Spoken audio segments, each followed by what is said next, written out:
J'espère que vous vous portez bien. Du coup, aujourd'hui, on se retrouve pour le deuxième live sur les 13 gardiennes. Donc, la dernière fois, je vous avais parlé de la première gardienne, donc celle qui parle à ses proches.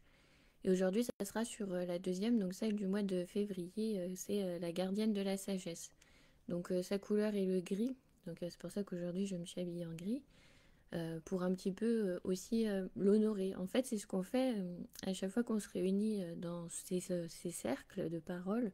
À chaque fois, on rend hommage à cette gardienne en portant la couleur du mois et aussi en faisant un petit peu le centre de cercle avec des objets qui représentent et qui peuvent faire penser à cette gardienne. Donc merci pour ceux qui regarderont la vidéo en direct. Alors je sais que je n'ai pas une haute résolution, donc apparemment c'est assez haché en direct. Il vaut mieux peut-être regarder en replay. Donc ça c'est vous qui voyez selon la qualité. Mais voilà, bon, sachez-le, c'est peut-être plus lisible, plus audible aussi en replay. Donc merci à vous pour ceux qui regarderont cette vidéo en replay plus tard. Et n'hésitez pas aussi à commenter, à me mettre un commentaire avec hashtag replay et tout. Donc je bouge pas trop parce que en fait j'ai ma chienne qui est sur moi et elle est en convalescence parce que elle s'est fait opérer hier. Donc du coup j'essaie de pas trop bouger pour pas trop la déranger. Si vous entendez un petit ronflement, c'est elle vient de s'endormir. Donc c'est vrai que comme je fais des soins énergétiques, je suis énergéticienne pour ceux qui me connaissent pas, donc je suis Stéphanie. Comme je fais des soins énergétiques, du coup, comme pour aller mieux, elle a besoin un petit peu, là je sens qu'elle a besoin un petit peu de ma présence, d'être un petit peu chouchoutée et de me coller un petit peu. Donc du coup, c'est là où vous voyez que les animaux, ils ont cette sensibilité. Quand ils ont en fait besoin d'aide, besoin de se soigner, etc. Si vous regardez un petit peu comment ils se comportent dans la nature, vous verrez que naturellement, ils vont faire les choses. C'est pour ça qu'il ne faut pas forcément les empêcher de boire de la boue. Je sais que ça peut paraître bizarre, ou de se rouler dedans, ou alors de manger des plantes, des herbes, parce qu'en fait, eux, ils savent ce qu'ils sont en train de faire et pourquoi ils le font pour se soigner. En fait, ils en ont besoin là. Donc du coup, comme voilà, je fais des soins énergétiques et que je diffuse en général un petit peu tout le temps, du coup, je sais qu'elle recherche ce contact-là et ça l'apaise. Donc là, je la sens plus apaisée quand elle est sur moi ou proche de moi, à côté de moi. Contrairement à la nuit où elle a dû dormir toute seule, elle était un petit peu moins sereine, on va dire. Elle n'était pas non plus en état de crise, mais voilà, je la sentais un petit peu moins sereine. Je sens qu'elle a besoin aujourd'hui de ma présence. Donc voilà, donc je ne bouge pas trop. Donc je vais être un petit peu raide, mais c'est pas grave. Du coup, j'ai été initiée au cercle des 13 gardiennes en 2021, donc sur le cycle 2021-2022, parce que le cycle se fait toujours de janvier de l'année en cours à janvier de l'année suivante. C'est vraiment un cycle sur une année entière où on se réunit voilà, une fois par mois pour honorer la gardienne du mois. Et celle-ci arrive avec l'énergie de la nouvelle lune. Donc à chaque fois, c'est proche de la date de la nouvelle lune que l'on se retrouve. Donc je propose des initiations en ligne réservées aux cercles de femmes et aussi à des cercles mixtes pour toutes les personnes. Donc ouvert à toutes les personnes et je suis ouverte à toutes les personnes. Peu importe votre genre, si vous vous définissez homme, femme, non-binaire, etc., vous êtes les bienvenus. Je trouve que c'est important dans ces cercles d'avoir ce respect en fait de l'autre et des personnes, et tout ce qui est partagé et dit dans ces cercles reste absolument dans le cercle. On ne diffuse pas en dehors ce que l'on partage. On peut diffuser ses ressentis à soi, ce que l'on a traversé. Souvent, c'est ce que je fais dans mes podcasts, etc. Je parle de mon expérience, de moi, comment je ressens les choses, de ma sensibilité, mais je ne me permets pas de parler d'autres personnes si celles-ci n'en donnent pas leur accord. Si évidemment j'en parle, c'est que j'aurais eu l'accord de la personne et qu'elle est OK. Notamment sur mon site, il y a un témoignage d'une personne qui m'a dit OK pour que je partage son expérience à travers le triangle d'or d'Isis, mais elle m'a demandé d'utiliser un pseudonyme. Donc du coup, j'utiliserai le pseudonyme sur lequel on s'est mis d'accord maintenant et je partagerai son histoire seulement sous ce pseudonyme-là. Je ne partagerai pas l'identité de la personne. Voilà, je respecte aussi la sensibilité de chacun et c'est important. Je serai gardienne dans le cercle, je suis gardienne de cette sécurité-là, que chacun puisse exprimer aussi, exprimer sa vérité librement, avec liberté et de façon sécure. Voilà, c'est un peu ça que sert le gardien du cercle. Au-delà de garder les énergies, il doit aussi garder l'intégrité de chaque personne, etc. Et c'est lui qui se garde le droit aussi de gentiment remercier une personne si celle-ci ne respecte pas le cadre. C'est important de le signaler. J'ai déjà assisté à des cercles où ce cadre n'était pas posé. Et c'est vrai que du coup, il y a des dérives, hein, il faut le dire. Donc ça peut être parfois un petit peu perturbant d'avoir ce rôle-là dans un cercle, de se dire, bah, c'est un peu moi qui va jouer le rôle du méchant, là, parce que... Mais en fait, c'est pas jouer le rôle du méchant, c'est juste protéger le cercle et ses énergies. Donc il faut aussi euh, s'octroyer ce droit de dire non, stop, si les règles ne sont pas respectées du cadre. Voilà.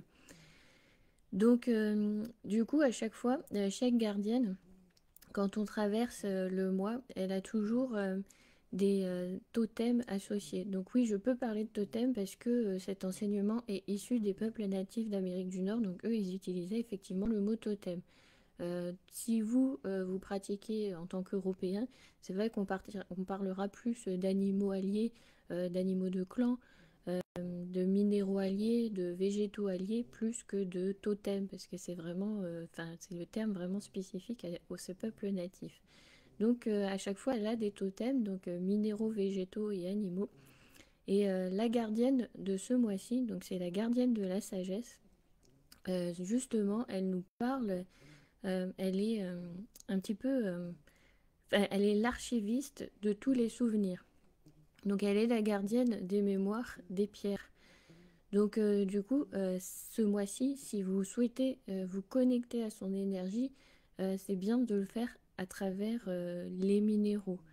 Donc si vous avez la possibilité d'ailleurs de faire un voyage chamanique, de vous rendre dans le règne minéral pour connecter vos alliés des minérales, hein, les minéraux, les pierres, faites-le. Si vous avez des pierres chez vous, ça va être le moment d'en prendre soin, vous voyez, de prendre soin de les nettoyer, de les purifier, de rentrer en communication avec, de travailler avec, d'être en communion. On est vraiment dans un mois propice à ça, parce que, en fait, là, on est vraiment dans l'énergie de cette gardienne. Et elle nous dit que pour avoir accès à cette histoire de l'humanité, hein, de la vie en général sur Terre, bah, c'est bien d'écouter la voix des rochers, la voix des pierres, ce qu'elles sont là pour nous enseigner. Donc ça peut vous paraître étrange parce que les pierres, euh, on les assimile pas forcément comme des êtres vivants, comme les animaux, etc., où on pense que c'est plus facile de dialoguer avec un animal, de dialoguer avec une plante. On les associe à des êtres vivants, mais les pierres aussi ont une conscience. Donc je n'irai pas jusqu'à dire que les pierres sont des êtres vivants dotés d'une âme. Je n'ai pas encore expérimenté vraiment ça et je suis encore en questionnement sur ces points, mais en tout cas, on peut rentrer en communication avec et les pierres ont une conscience. Donc si je vous partage une de mes expériences que j'avais fait la première fois que je me suis rendue dans le règne minéral, ça a été très fort et très intense pour moi. Je me suis retrouvée sur un chemin où il y avait plein de petites pierres en fait qui étaient un petit peu en vraiment petit, c'est-à-dire c'est pas vraiment du sable, il y avait le sable, mais c'est pas non plus des grosses pierres, vous voyez, c'est entre deux, entre la taille du sable et la taille du caillou. Et quand je me suis rendue dans ce règne minéral en voyage chamanique, les pierres se sont toutes mises à sautiller, elles étaient heureuses de me voir et de me retrouver parce que on a cette communication entre nous. Depuis toute petite, sans conscientiser les choses, j'ai toujours ramassé des pierres, une pierre qui m'appelait ici ou là, et je l'emmenais avec moi sans savoir ce que j'allais vraiment en faire et ni pourquoi. Voilà, c'était une pierre qui m'attirait et donc je l'emmenais. Donc déjà, oui, quand vous déplacez un minéral, il faut avoir ce mode de communication, il faut qu'elle soit d'accord, donc n'hésitez pas à lui demander. Si c'est ok, si vous ressentez que c'est ok, vous pouvez prendre la pierre, faites-le. Si vous sentez qu'il y a un doute, ne le faites pas. Donc je ramassais un petit peu des pierres comme ça, et aujourd'hui, ces pierres-là me servent à construire mon hôtel. Donc c'est mon point de ressourcement, c'est mon point où je peux entrer en communication avec des ancêtres, avec des défunts, etc. Enfin, euh, c'est vraiment personnel, c'est un hôtel personnel à moi. Donc là, si jamais vous suivez mes formations, je partage des photos d'hôtels, mais à savoir que c'est un ancien hôtel, donc c'est pas gênant de le partager, puisque maintenant la disposition n'est plus la même, il peut évoluer et changer avec le temps. Donc voilà à quoi servent aujourd'hui ces pierres. Et donc en fait, j'avais déjà mis en place ces processus, ces modes de communication en étant enfant avec les pierres, que je ne savais pas, que je n'avais pas conscientisé, que je l'ai conscientisé beaucoup plus tard. Et donc dans ce règne minéral, eh bien en revoyant toutes ces pierres, elles étaient heureuses et elles m'ont passé le message, ça y est, enfin, tu rentres en communication avec nous, tu conscientises les choses qui sont là depuis tant d'années, et en fait ce sont des amis. C'est vraiment... enfin, voilà, on a ce lien d'amitié très très fort. Et du coup, je l'ai vécu super fort parce que c'était comme si que je retrouvais plein plein plein d'amis, mais vraiment beaucoup. Et donc toutes ces pierres étaient heureuses de me voir, il y avait vraiment de la joie, ça sautillait, etc. Enfin, du coup, c'était intense. Donc voilà, on peut communiquer avec les pierres, même si, voilà, dit comme ça peut vous paraître étrange. Donc c'est important là, durant ce mois-là, quand on rentre avec l'énergie donc de la gardienne de la sagesse, si ça vous intéresse, de faire cet exercice de rentrer en communication avec les pierres. Donc vous pouvez prendre par exemple une pierre de votre jardin ou une pierre que vous avez chez vous, avec laquelle vous avez un lien ou vous avez envie de créer un lien, et pratiquer une petite méditation. Si vous n'avez pas forcément l'occasion de faire un voyage chamanique pour aller dans le règne minéral pour rencontrer vos minéraux alliés, eh bien, vous pouvez le faire comme ça en simple méditation, vous avec la pierre, en émettant l'intention de rentrer en communication. Et c'est comme avec les animaux où la dernière fois je vous parlais avec celle qui parle à ses proches. C'est comme avec les animaux où vous allez recevoir les informations sous forme de ressenti. Donc ça sera peut-être de la tristesse, de la joie, etc. Notez ce qui vient. Comme ça, vous pourrez voir si vous faites plusieurs fois cet exercice de rentrer en communication avec cette pierre, ce qu'elle vous enseigne, le message qu'elle essaie de vous transmettre. Si vous recevez le message de elle a besoin d'être remise dans la nature, c'est comme les cailloux que je ramassais quand j'étais petite. Si je reçois le message que cette pierre, elle ne souhaite plus m'accompagner et qu'elle souhaite retourner dehors, eh bien, vous la replacez dehors. Voilà. C'est comme ça que, en fait, vous allez apprendre à rentrer en communication avec elle, c'est en le travaillant. Et bien sûr, comme toujours, c'est en s'exerçant. Donc, c'est en pratiquant et en pratiquant encore que vous allez développer ça. Si vous partez de zéro, forcément, ça va vous paraître un petit peu abstrait et difficile. Vous allez vous dire, bah, je ne ressens rien, je n'entends rien, il ne se passe rien. Mais notez que pour l'instant, il ne se passe rien, que vous ne ressentez rien. Et ensuite, eh bien, vous allez affiner aussi vos ressentis et voir un peu plus ce qui se passe dans votre corps, comment ça circule, comment l'énergie circule, comment vous entrez en communication, etc. Enfin, du coup, là, si vous voulez vous exercer à ça, on est dans l'énergie pile poil pour travailler ça avec cette gardienne, donc la gardienne de la sagesse. Donc voilà un aspect de cette gardienne pour les pierres. Et c'est très drôle parce que quand j'avais du coup été initiée aux 13 gardiennes, aux 13 mères originelles avec le mois de février, j'avais pas forcément vu cet aspect-là de la mère. Vous voyez, je vous en parle aujourd'hui, mais en 2021, j'étais plus axée sur le côté amitié qu'elle a aussi, puisqu'elle est aussi la gardienne euh, et elle nous enseigne en fait un petit peu comment sont les amitiés, nos relations sociales et aussi comment restaurer l'amitié. Donc ça c'est le deuxième point que je vais développer ensuite. mais disons que je l'avais d'abord vu ce point-là, cet aspect de la gardienne, avant de voir cet aspect avec les pierres et les minéraux. C'est beaucoup plus, enfin c'est après que j'ai commencé à rentrer en contact avec les minéraux de cette façon-là, si intense, si forte, en me rendant dans le règne minéral. Donc j'aime beaucoup m'y rendre, mais à savoir que c'est vraiment épuisant. Donc si vous faites un voyage chamanique, bien sûr encadré, hein, comme il faut dans le protocole, vous ne vous lancez pas comme ça tout seul. Donc si vous le faites, sachez que le règne minéral est assez épuisant. On n'est pas sur la même fréquence, donc ça demande quand même un investissement aussi au niveau du corps. Donc le deuxième aspect que j'avais plus développé, c'était sur l'amitié. Donc là aussi, si vous voulez faire un exercice, si vous voulez un petit peu travailler cet aspect-là, donc je vous donne une idée, après vous en faites évidemment ce que vous voulez, hein, vous n'êtes pas obligé d'appliquer. C'est si jamais vous êtes sensible à ça et que ça vous appelle et que ça vous interpelle et que vous dites ah mais oui, eh bien allez-y. Et si vous avez le livre de Jamie Sam, donc les 13 mères originelles, et que vous lisez l'enseignement et que vous avez d'autres idées pour vous relier à la gardienne, faites-le aussi, hein, ce que je vous donne comme petite idée, ce sont des astuces, mais bien sûr, il n'y a aucune obligation à le faire. Donc le deuxième point sur l'amitié, donc ce que vous pouvez faire, c'est prendre un cahier et noter un petit peu les amis qui sont rentrés dans votre vie. Donc vous pouvez un petit peu les classer si vous avez par exemple durant l'enfance, au collège, ensuite au lycée, à la fac, trier un petit peu comme ça pour voir comment les personnes sont rentrées dans votre vie et à quel moment. Si c'était au niveau du travail, quand vous avez changé de travail, quand vous étiez en période de deuil, etc.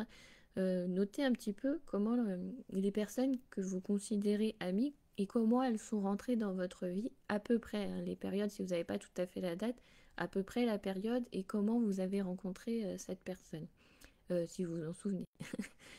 Ensuite, notez une autre colonne où ces personnes, est-ce qu'elles sont toujours actuellement avec vous ou est-ce qu'elles sont sorties de votre vie et notez un petit peu aussi comme ça les personnes qui sont sorties de votre vie. Donc vous pouvez faire par exemple la liste de toutes les personnes que vous considérez amies, notez à côté comment elles sont rentrées dans votre vie et puis notez par exemple un code de couleur, on va dire jaune pour toutes les personnes qui sont encore dans votre vie et vert pour toutes les personnes qui sont sorties de votre vie.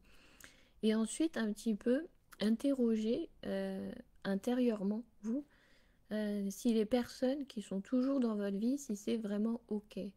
Est-ce que vos relations sont vraiment saines? Donc j'entends par relation saine, c'est que dans l'amitié, en fait, vous n'attendez rien de cette personne.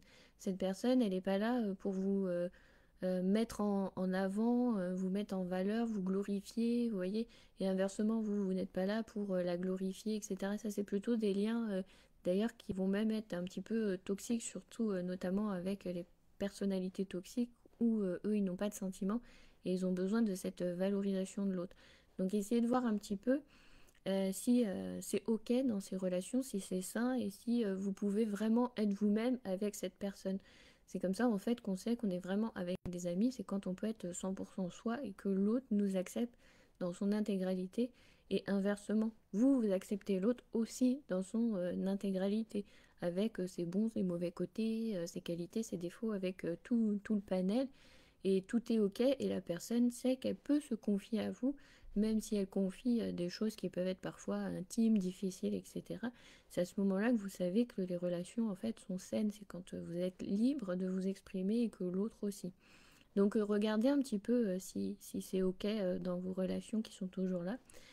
Et à l'inverse, donc pour les personnes qui ne sont plus là, vérifiez si c'est ok qu'elle ne soit plus là ou est-ce qu'il y a des regrets, des remords. Parce que quand on crée un lien avec une personne, ce lien existe toujours, hein. Donc qu'il soit un lien plutôt sain ou toxique, ce lien va être toujours là. Mais après, c'est la façon dont vous allez alimenter ce lien qui fait que va y avoir encore des choses qui travaillent chez vous. C'est pour ça quand on coupe les liens toxiques, on les coupe pas vraiment, c'est juste qu'on les alimente plus et que une fois que la source elle est tarie, la personne peut plus pomper chez vous.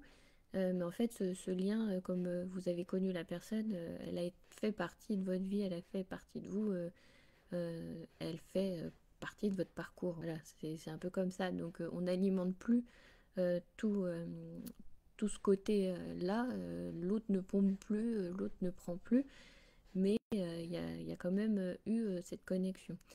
Donc, vérifiez un petit peu si vous avez des regrets, des remords avec des personnes qui un peu sont sorties de votre vie, parce que voilà, c'est un peu comme ça, on grandit, on avance sur notre chemin, sur notre parcours, et c'est vrai que bah, il y a des personnes qui sortent de notre vie, et parfois on est triste, on se dit, bah mince, j'aurais bien continué en fait à parler à cette personne, à être toujours en contact, je sais même pas pourquoi en fait au final on a perdu le contact. Donc vérifiez tout ça. Et le petit challenge que je vais vous poser, c'est bah, si vous avez des regrets avec ces personnes-là et si vous aimeriez reprendre contact, eh bien de vous poser la question, pourquoi vous ne le faites pas? Pourquoi vous ne reprenez pas contact? Qu'est-ce qui vous en empêche? Et donc, bah, je vais vous mettre au défi, allez-y, reprenez contact. Donc, en plus, avec les moyens technologiques qu'on a maintenant pour pouvoir se retrouver avec copains d'avant, Facebook, etc., et bien du coup, vous pouvez, je vais mettre, je vais dire facilement, mais on peut plus facilement retrouver les personnes. Donc voilà, si vous avez des regrets, n'hésitez pas. Et puis, pour reprendre contact, ouvrez votre cœur, parlez simplement à la personne, dites-lui, bah voilà, tout ce que vous avez sur le cœur, que vous avez des regrets, que vous étiez amis, vous vous souvenez de ceci, cela, machin, et vous ressentez ce vide-là. Au pire, la personne vous recontacte et puis du coup, vous recréez des liens, cette connexion, vous renourrissez votre lien avec une relation saine, puisque c'est ce que je vous dis, hein, il y a toujours ce lien et du coup, ou au pire, bah, la personne ne vous répond pas et du coup, vous savez que eh ben, vous devez lâcher ce lien, y mettre de l'amour sans rancœur, sans ce regret que vous avez là actuellement, ce remords d'avoir perdu le contact avec cette personne. Et donc, bah, vous lâchez de façon fluide comme ça et ça crée des liens sains, justement, même si il n'y a plus ce contact dans la matière où vous parlez, au moins vous y remettez de l'amour et c'est plus lisse, vous voyez? Donc essayez de lisser un petit peu tous les fils comme ça que vous avez avec les personnes. Quand ce sont des personnalités toxiques que vous avez croisées, c'est un petit peu ma spécialité. Si vous suivez mon programme, j'accompagne les femmes, donc mon programme For Freedom, j'accompagne les femmes comme ça qui ont créé des relations toxiques, des liens avec des personnalités toxiques, des pervers narcissiques, à se reconstruire derrière. Et c'est un petit peu le but de cet accompagnement, c'est de pouvoir ensuite lisser ces liens, puisqu'ils ont existé, ils existent, ils sont là, hein, de pouvoir les lisser et d'y mettre plutôt de l'amour et du pardon. Ça peut paraître très étrange d'y mettre de l'amour et du pardon à cette personne qui nous a fait du mal, voire complètement détruit, hein, puisque le but de la personnalité toxique en face, c'est de vous détruire complètement pour vous pomper. Donc, du coup, ça paraît un petit peu étrange de dire je vais y mettre de l'amour et du pardon et que je puisse aimer mettre, voilà, mettre ce sentiment d'amour sur ce lien. Mais en fait, c'est un petit peu le but pour vous libérer et pour éviter d'être continuer à être pompé de l'autre côté. Parce que même si vous coupez dans la matière, quand vous avez encore tout ce côté je lui en veux, vengeance, etc., je suis triste, vous nourrissez. Vous nourrissez encore. À partir du moment où il y a le pardon, vous ne nourrissez plus. Donc le but, c'est d'arriver un petit peu à ça, c'est de se pardonner à soi aussi, hein, pour ce qu'on a peut-être bien fait, mal fait, qu'on juge, hein, qu'on a bien fait ou mal fait, puisqu'au final, on ne fait jamais rien de bien ou de pas bien, hein. Si vous suivez un petit peu aussi mes podcasts qui vont sortir sur la dualité sur ma chaîne YouTube, c'est que j'en parle un petit peu, qu'on est dans ce monde binaire bien mal. Donc si on sort de ça et qu'on arrive à lisser, ça permet en fait de se libérer soi. On ne libère pas forcément l'autre personne, mais on se libère surtout soi. Donc c'est un petit peu le but pour se reconstruire et de se libérer soi. Donc c'est un processus long, hein. Je ne vous dis pas que ça se fait du jour au lendemain. C'est bien pour ça que c'est un accompagnement, hein, que je propose. Et voilà, je ne mens pas aux personnes en disant aujourd'hui tu viens, demain ça va mieux. Non, ça se travaille dans le temps. Et moi je vous accompagne dans le temps et je suis toujours là ensuite vous suivre si jamais il y a des questions. Vous voyez, ça, ça prend du temps. Il faut s'accorder ce temps et c'est important de s'accorder ce temps justement pour arriver à ce pardon. Donc voilà, c'est tout un processus. Donc c'est un petit peu là, avec ses amis, qu'il faut faire. Checker un petit peu tous ces petits liens et voir lesquels sont un petit peu granuleux, hein, on va dire, et puis lesquels il faut lisser, soit en lâchant, soit en reprenant contact, etc. pour que du coup tous ces liens deviennent sains dans les deux sens, hein, pour vous et pour l'autre. Parce que quand en plus c'est un ami, avoir des regrets que la personne ne vous parle plus, etc. Vous voyez, vous envoyez vous aussi un petit peu cette énergie de regret, de remords, etc. qui n'est pas forcément top pour l'autre. Donc c'est bien de s'en rendre compte, de conscientiser les choses et d'essayer au mieux, hein, d'assainir tout ça. Voilà, donc voilà les deux aspects que je voulais développer aujourd'hui avec vous. Donc cet aspect de la mémoire de la Terre qui est gardée à travers nos alliés les minéraux. Cette gardienne favorise l'accès, la connexion avec les pierres et les minéraux. Donc vous pouvez profiter de cette énergie pour vous relier si ça vous appelle à ces pierres et ces minéraux. Et puis le deuxième aspect, voilà, c'est tous ces liens qu'on a d'amitié avec les personnes. Et comme cette gardienne, elle nous enseigne en fait à être amis et en même temps à restaurer les liens, et checker un petit peu tous ces liens, savoir s'il y a des regrets, de la rancœur, des remords quelque part, pour essayer d'adoucir tout ça, de reprendre contact avec les personnes ou alors pas, hein, se dire non, finalement ça ne m'apporterait rien de reprendre contact avec la personne. Et dans ces cas-là, vraiment lâcher et conscientiser ces choses-là pour lisser tout ça et assainir tout ça, voilà. Et être plus serein.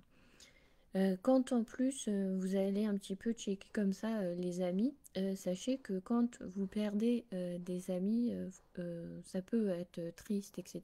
Vous pouvez avoir ce côté triste, remords, rancœur et tout ce côté-là. Et en même temps, quand vous libérez ces aspects un petit peu, on va dire, négatifs, hein, de ressentir du remords, de la tristesse, eh bien, vous ouvrez une porte en fait à faire entrer d'autres personnes dans votre vie. Parce que du coup, vous lâchez, vous n'êtes plus à essayer de maintenir ce lien qu'il n'y a plus, au moins dans la matière, hein, parce qu'énergétiquement, je vous ai expliqué qu'il y a toujours. Vous ne vous accrochez plus désespérément et du coup, vous libérez de la place. Donc en listant un petit peu comme ça, en faisant le tri des amis, c'est un petit peu comme quand on fait le tri voilà, des vêtements dans son armoire. Et si on libère de la place, ça laisse la possibilité à autre chose d'entrer. Voilà, donc ça peut vous servir. Si ça vous intéresse d'en savoir plus sur les 13 gardiennes, je vous invite à suivre un petit peu les vidéos que j'ai fait sur ma chaîne YouTube, donc Stéphanie Zenome 7245. Et puis, si vous souhaitez participer au cycle, et bien, du coup, maintenant, ça sera pour janvier 2025. Notez la date. Et pour être sûr d'avoir les liens que je transmettrai pour les visios et pour les cercles en présentiel, que ce soit pour les cercles de femmes ou les cercles mixtes, je fais les deux. Généralement, le samedi, c'est pour les en ligne et les dimanches pour en présentiel. Donc j'essaye de faire ça sur le week-end parce que je sais que voilà, les personnes travaillent la semaine, hein, comme tout le monde.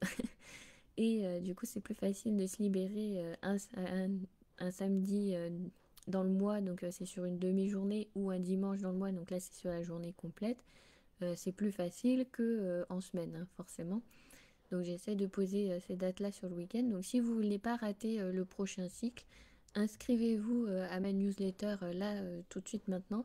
Comme ça, vous recevez toutes les infos et vous aurez aussi les informations sur d'autres stages et formations que je propose parce que je continue aussi mes stages et formations et en soins énergétiques et pour les passeurs d'âme, etc. Donc n'hésitez pas à vous inscrire à la newsletter pour avoir toutes ces infos. Je vous remercie pour votre écoute. On se retrouvera le mois prochain pour les 13 gardiennes. Et sinon, je continue aussi les lives de méditation. Donc n'hésitez pas à les regarder en replay, que ce soit ici sur Facebook ou que ce soit sur ma chaîne YouTube parce qu'il y en a aussi. Donc les méditations, comme j'improvise un petit peu, j'ai le thème général mais j'improvise un petit peu avec l'énergie du moment. Même si c'est le même thème, la méditation est différente. Si vous avez fait la première méditation, son jardin intérieur, le mardi sur ma chaîne Facebook, c'était un petit peu pour prendre contact avec ce jardin intérieur. Et ce jeudi, c'était plutôt pour se connecter aux éléments, donc eau, terre, feu et air, dans ce jardin intérieur. Voir que ces éléments font aussi partie de vous dans le corps. Voilà. Donc n'hésitez pas à les faire et à les refaire et à me partager aussi votre point de vue. Je vous remercie pour votre écoute et je vous souhaite une très belle journée et je vous dis donc au mois prochain avec la prochaine gardienne. À bientôt!